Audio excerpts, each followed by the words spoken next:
questions for Coach. James, PJ Mustapher in year 4. How far has he come, and how are you pleased with him through 2 weeks? Yeah, I know I say this about a lot of guys, but I actually had a meeting with his dad on Zoom. Maybe it was Monday, 6:40 in the morning. They've done an unbelievable job raising PJ.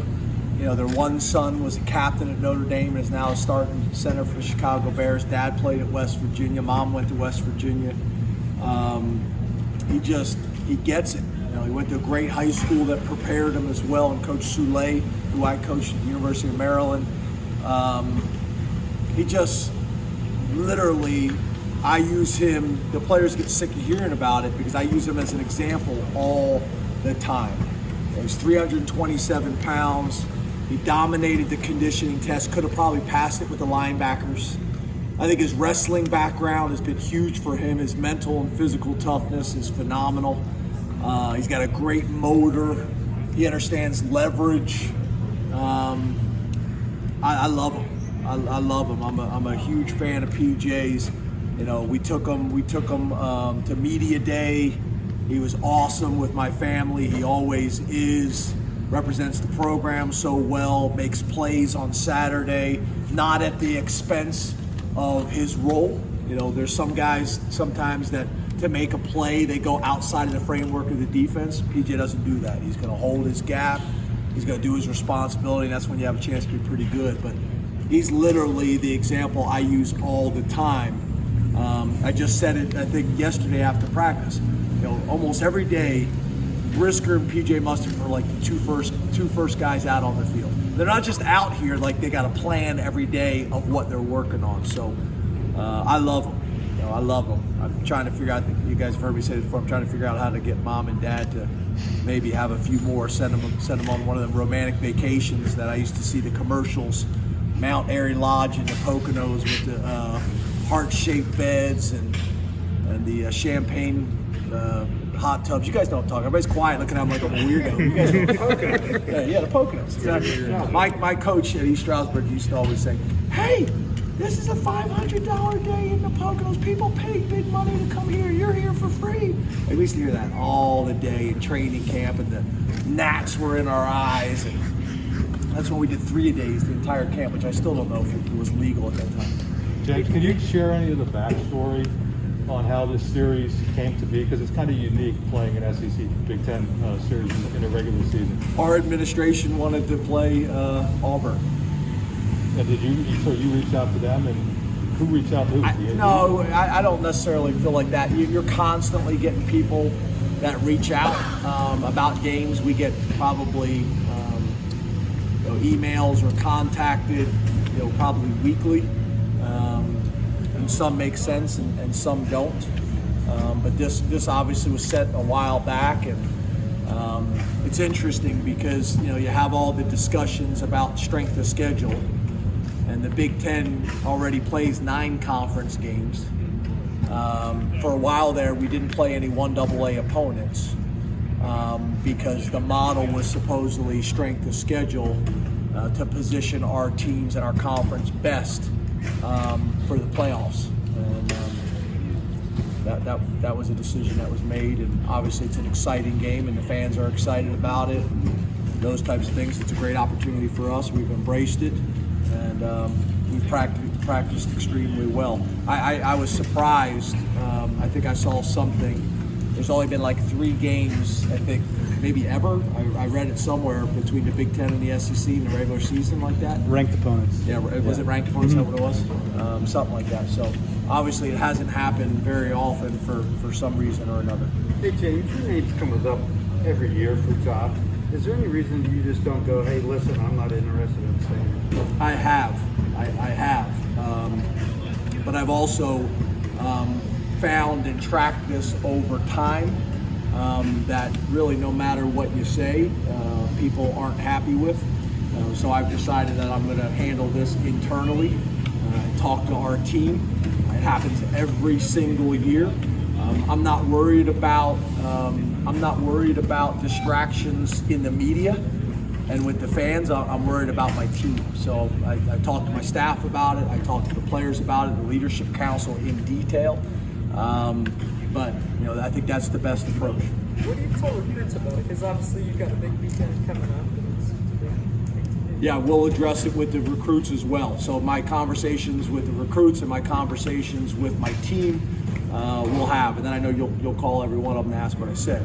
But yeah, I'll have conversations with them. But again, having conversations with the media and having conversations with anybody else, I'm concerned about my team and my future team. To what extent do you think misinformation? When I say my future team, I'm talking about the recruits.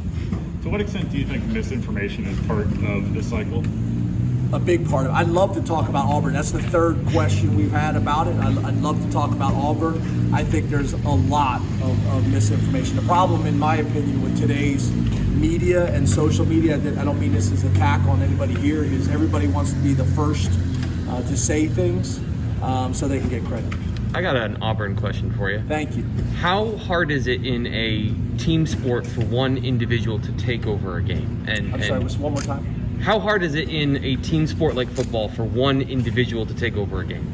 I think it really depends, to your point, on the team sport. If it's basketball and you're talking about 5 guys, 1 out of 5 is a significant number.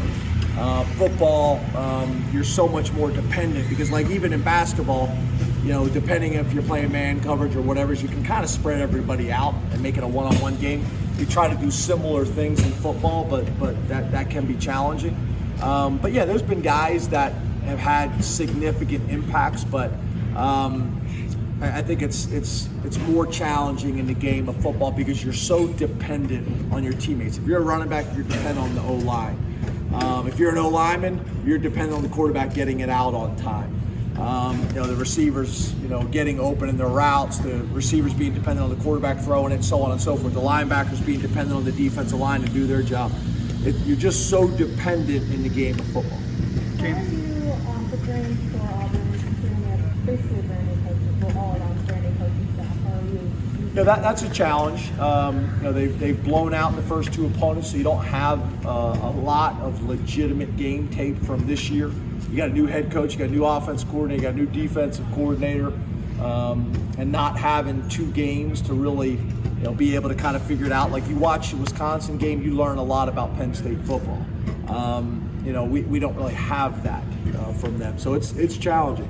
You're looking at film from Auburn, you're looking at film from South Carolina, you're looking at film from Boise, you're looking at film from really kind of all over the place to try to figure out who and what they're going to be, and that's why early season games can be challenging. James, Adam Tyler's going to be here this weekend as honorary captain. What does it mean for your team to have him here? What's your relationship like with him? Yeah, any of you guys, especially guys like Mike, have been around a long time.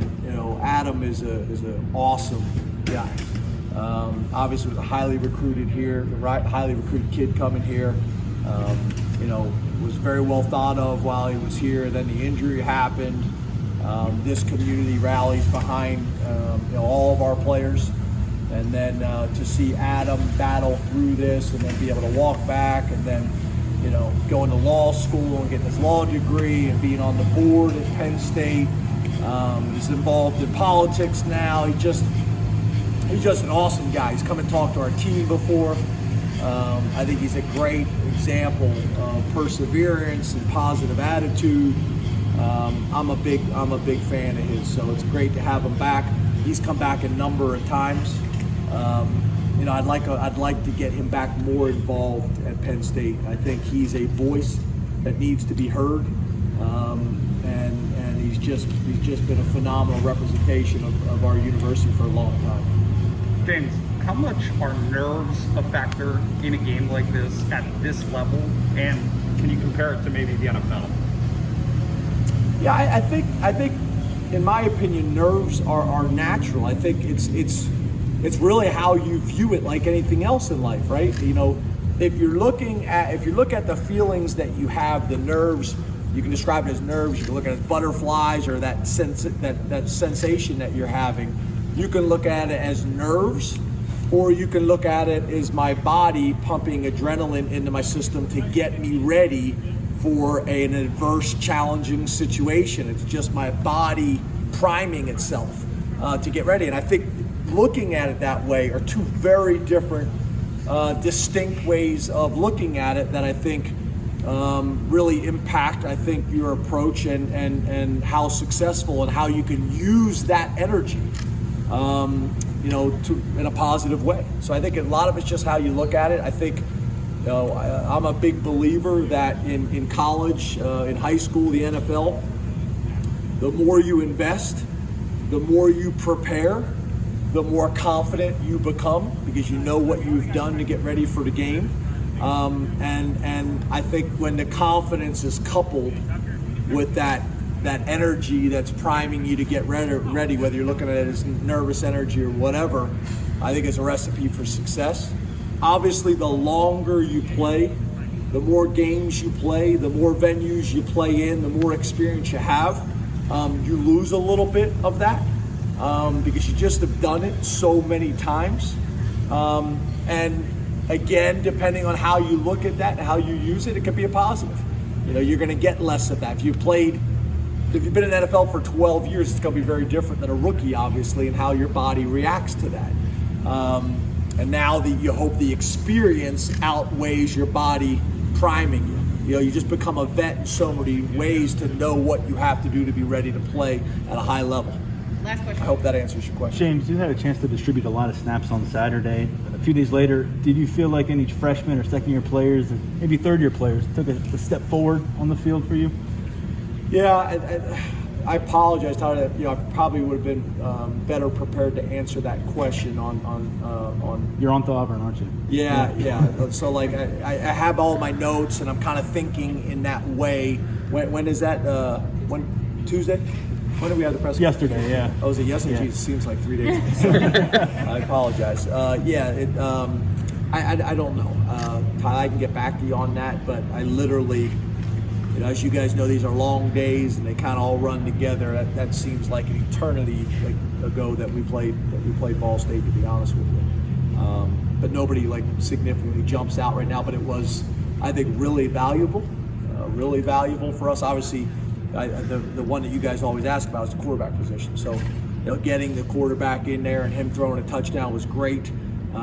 Chris told me there was some critiques about we should have got him in earlier. I get it. We planned on get him in earlier. It's hard to know. That if you get a 3 and out, he would have got in a lot earlier. They sustain a drive because your backups are in there, and they got still a bunch of their starters in there. We would have liked to get him more time, but that's probably the one that jumps out just because of the position. And I know you guys have asked me that a ton of times. Thank you, Coach. All right, thanks, guys. Thank you. Have a good.